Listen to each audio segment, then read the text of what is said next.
the Comex margin requirements, I think, do make a lot of sense if they increase them in this environment. And I would expect them to continue to increase them. And yes, it does actually affect things because it's not just the longs, if you like, but it's also the shorts. So you find that the shorts get squeezed in this environment. I mean, the silver market is one where there is actually very, very low participation by speculators. Just look at the open interest. It's around about 150,000 contracts. I would say that the normal level is probably around about 170,000 contracts as an average over time, maybe a little lower than that. But this is not, a market which is driven by speculation at all.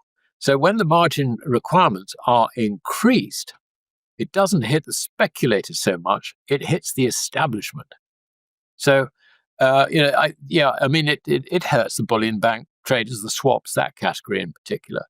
I think it's an interesting point that it's a further discouragement to miners hedging.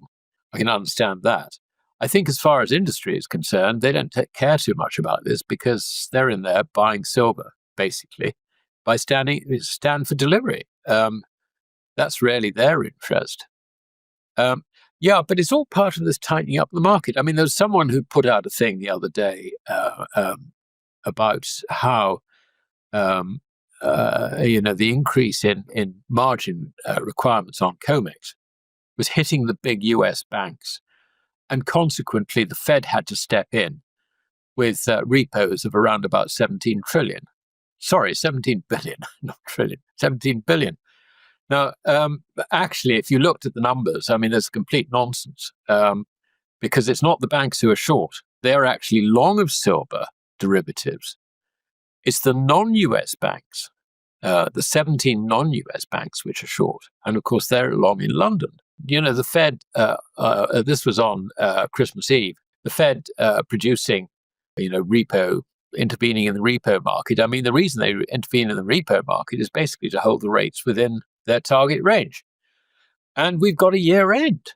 You've got all sorts of factors, which might mean that banks need overnight finance to ensure that their books are square. And it's not just silver, for goodness sake. It's, it could be everything. It could be interest rate swaps. I don't know, whatever, bond positions and so on. So, and also bond failures too. This is the other thing, fails to deliver. Apparently they've risen quite significantly.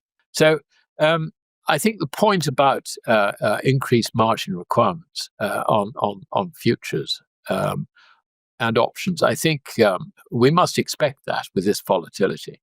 It's not a bad thing. Comex has to do it in order to protect itself because Comex is standing there taking the counterparty risk for everyone. So it's got to manage this properly. It's not like an over-the-counter market like in London. The LBMA market is over-the-counter where it's principal to principal. So you've got counterparty risk is a big, big issue. It's not an issue for people trading on Comex, unless, of course, there was widespread defaults and Comex takes it on the chin and Comex has to somehow fund it and all the rest of it. That is actually what the great taking is all about. How Comex will have available, if you like, all the collateral it needs in the form of ETF shares in this case, which are owned by the DTC. So that is something which can be dealt with. So I think, we're going to see more and more margin increases, I think, until the volatility declines, if it does decline. So to my mind, it's not an issue. We should expect it. China is no longer suppressing the price of silver. It has given up doing that. It's been suppressing the price of silver for a long time. China is the second largest nation by mine output. Not only that, but she imports masses of silver doré and also other metallic ores, where silver, if you like, is refined out from that. So silver, in terms of global supply, silver is by far the largest entity when you take both mine output and also refinery output into account. From January, it's been announced by the Chinese authorities that they're tightening up on licensing for exports of silver. And what basically the principle behind it is to stop excessive amounts of silver going out of China. They're not stopping it totally, but it will be restricted. Now, this comes at a time when demand for silver is going off the charts. Not just photovoltaic cells, not just India, which incidentally has been subsidizing photovoltaic cell production at the government level. So Reliance Industries, for example, one of the very, very big conglomerates, they're building huge, great solar farms, and they're in the business of manufacturing this stuff big time. So they're going into the markets to get the silver which they need for these photovoltaic cells. But the other thing which is driving it is electric vehicles, and the increase in range and so on and so forth comes really from greater use of silver in batteries. And Samsung have come up with a silver carbon battery, which gives you something like 900 miles, over 1,000 kilometers range. And it takes something like 10 to 15 minutes to charge. That's all. This is something which is being introduced, I understand, for the more expensive luxury vehicles, EVs, in 2026, and will be spread out from there. Now, the problem is that if you just have 20% of EVs having these Samsung batteries, then that's the equivalent of total mine supply of about 25,000 tons a year of silver. Because one of these batteries uses a kilogram of silver compared with, the sort of conventional lithium batteries taking about 4 or 5 grams. So the demand for silver is going up very, very substantially. The reason that we've got this problem is that suddenly everybody in the industry, if you like,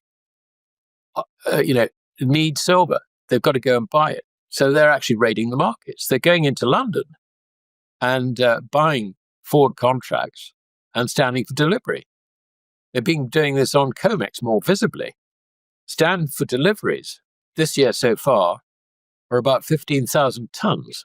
So Comex is, we don't know the number in London quite so much, but Comex is the largest silver mine in the world, effectively.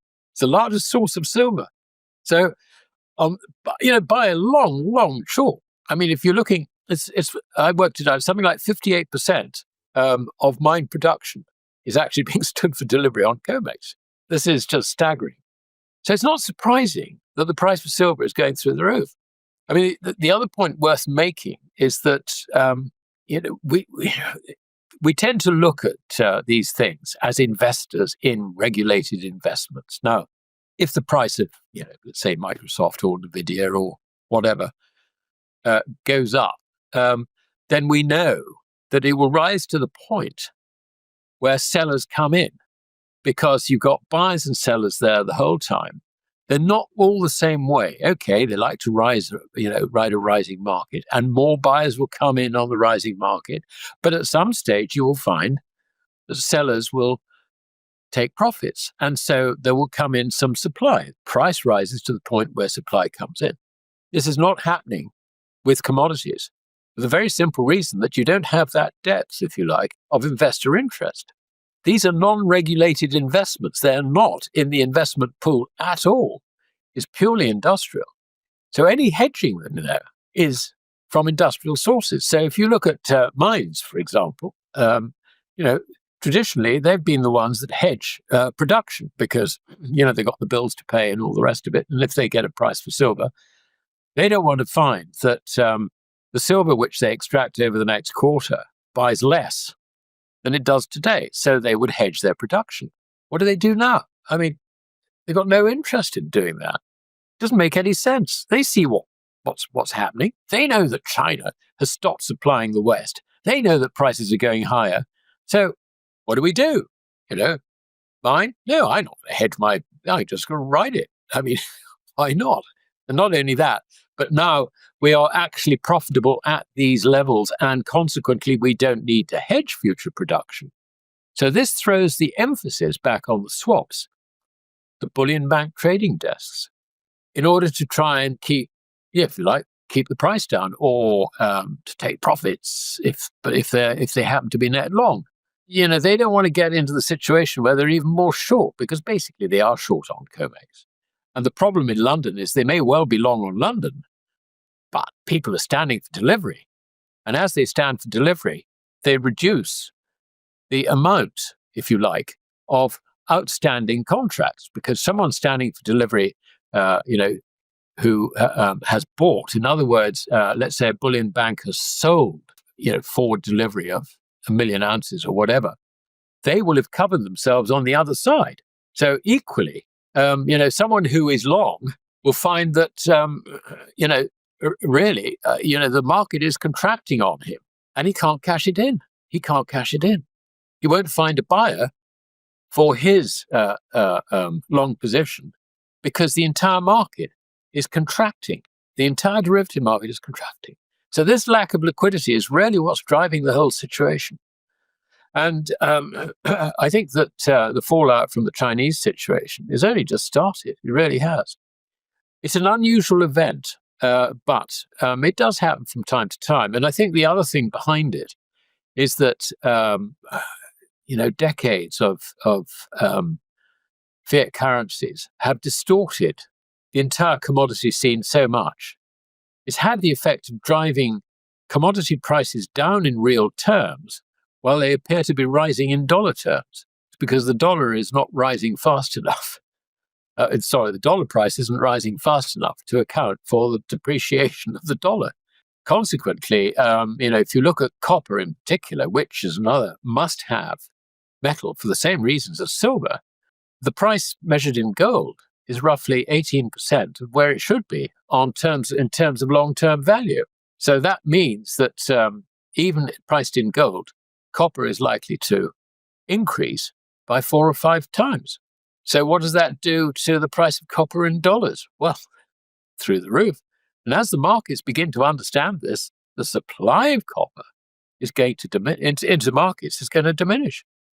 We've already got a battle royal between America and China over the Democratic Republic of Congo, and also in Zambia, which is the major copper producing center in Africa.